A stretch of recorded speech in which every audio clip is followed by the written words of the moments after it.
फिशरचे सर्वात मुख्य लक्षण म्हणजे शौचाच्या वेळी आणि शौच झाल्यानंतर अत्यंत तीव्र आणि असह्य अशी वेदना आणि आग। मित्रांनो, फिशरची वेदना ही सामान्य वेदना नसते।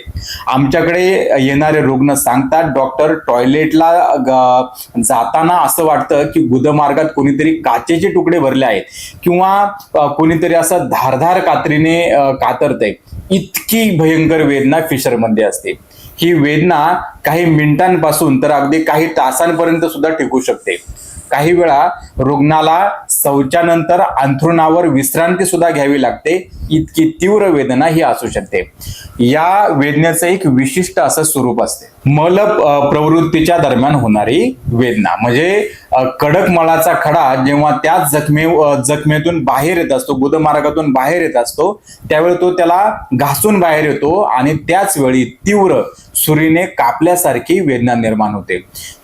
दुसरं म्हणजे टॉयलेट झाल्यानंतर आग म्हणजे बर्निंग सेन्सेशन खूप होतं। शौच करून आल्यानंतर ही वेदना थांबत नाही, तिथल्या स्नायूंचं आकुंचन म्हणजे ते स्पाझम मध्ये जातात।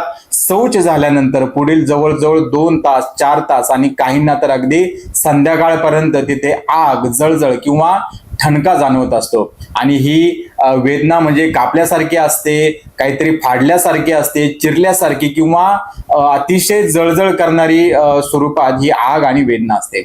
यामुळे रुग्ण अगदी व्यवस्थित बसू शकत नाही, त्याला चालताना त्रास होतो आणि त्याचे कशातही लक्ष लागत नाही।